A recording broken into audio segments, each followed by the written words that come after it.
जय हिंद दोस्तों। आज के इस वीडियो में हम लोग देखेंगे क्लास 10th के प्रश्नावली 13.3 का क्वेश्चन नंबर 2।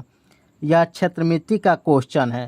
क्षेत्रमिति का कोई भी क्वेश्चन बनाने से पहले वह क्वेश्चन जिस आकृति के बारे में चर्चा करता है उस आकृति का कल्पना आपको करना पड़ेगा, क्योंकि क्षेत्रमिति एक ऐसा चैप्टर है जिसमें आकृति की कल्पना किए बिना वह क्वेश्चन बनाना संभव नहीं है।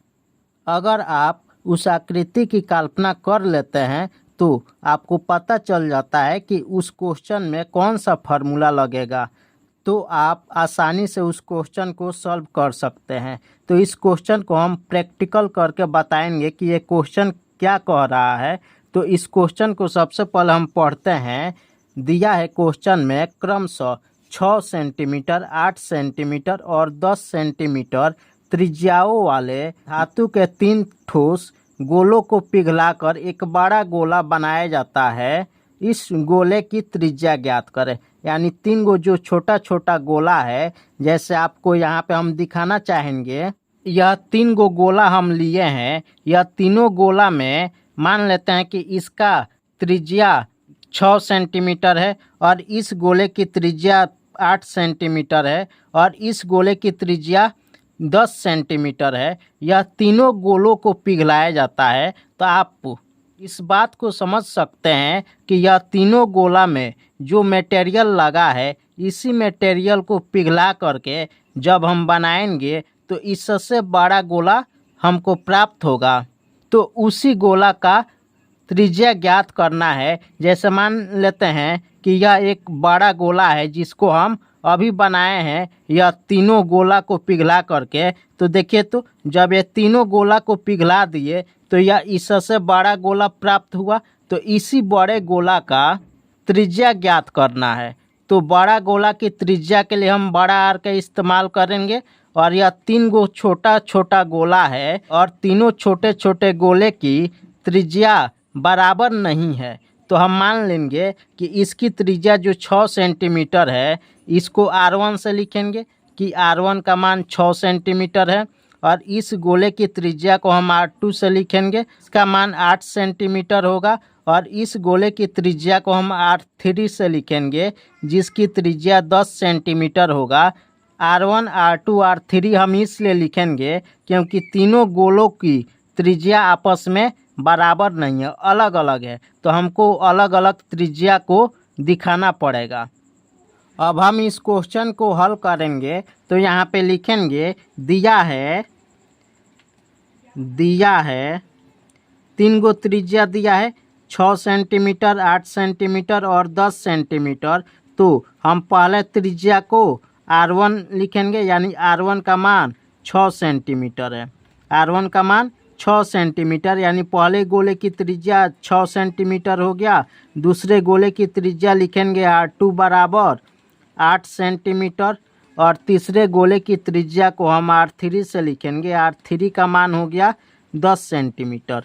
यानी पहले गोले की त्रिज्या R1 का मान 6 हो गया, दूसरे गोले की त्रिज्या 8 सेंटीमीटर और तीसरे गोले की त्रिज्या 10 सेंटीमीटर हो गया। अब यहाँ पे तीनों को पिघलाया जाता है। इसके पहले वाले क्वेश्चन में हम बताए थे कि जब भी एक गोला जब भी एक वस्तु को पिघला करके दूसरा अन्य वस्तु बनाया जाता है तो दोनों का आयतन बराबर होता है। यहाँ पे 3 गो छोटा छोटा गोला है। जब तीनों गोला को पिघलाएंगे तो तीनों गोला के आयतन को जोड़ेंगे। जितना आयतन होगा, यह तीनों गोलों के आयतनों का योग एक जो अन्य गोला जो बनाएंगे उसके आयतन के बराबर होगा, क्योंकि इन तीनों में जो मटेरियल इस्तेमाल किया गया है वही मटेरियल के इस्तेमाल बड़े गोला में किया गया है। तो हम यहाँ पे लिख लेंगे माना बड़े गोले की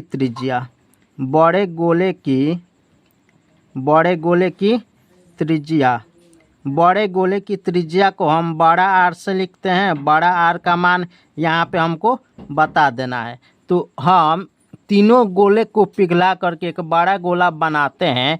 तो लिखेंगे प्रश्न से प्रश्न से तीनों छोटे गोलों का आयतन, तीनों छोटे गोलों का आयतन, छोटे गोलों का आयतन या गोले का आयतन, गोले का आयतन बराबर पहले गोले के लिए 4/3 पाई R1 का क्यू होगा, दूसरे गोले के लिए 4/3 पाई R2 का क्यू होगा, क्योंकि पहले गोले के लिए त्रिज्या R1 का इस्तेमाल किए हैं और दूसरे गोले के लिए त्रिज्या R2 का इस्तेमाल किए हैं, तो इसलिए दूसरे गोले की त्रिज्या के जगह पे R2 का इस्तेमाल किए हैं, प्लस 4/3 पाई R3 का क्यू।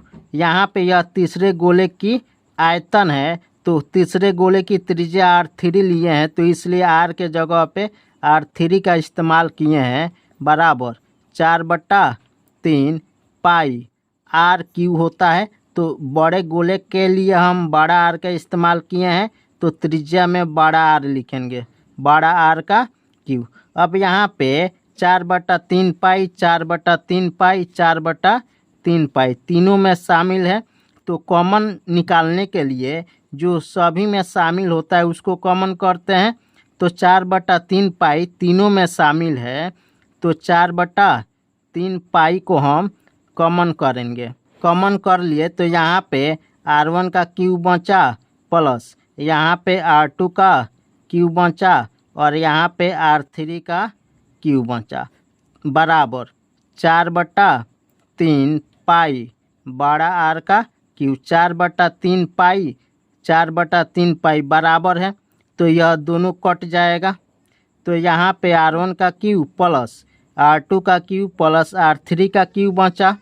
R1 का मान 6 सेंटीमीटर है, तो 6 का क्यू प्लस R2 का मान 8 सेंटीमीटर है, तो 8 का क्यू प्लस R3 का मान 10 सेंटीमीटर है, तो 10 का क्यू बराबर बड़ा R का क्यू। अब यहाँ पे 6 का क्यू 216 होगा, प्लस 8 का क्यू 512, 10 का क्यू 1000 होता है, बराबर बड़ा R का क्यू। इसको जोड़ेंगे तो 6 2 8, 1 1 2, 5 2 7, 1 का 1 यानी 1728 होगा, बराबर RQ।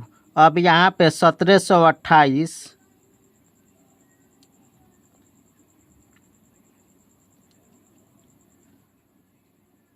12 का क्यू होता है, तो 12 का क्यू लिखेंगे, बराबर R का क्यू।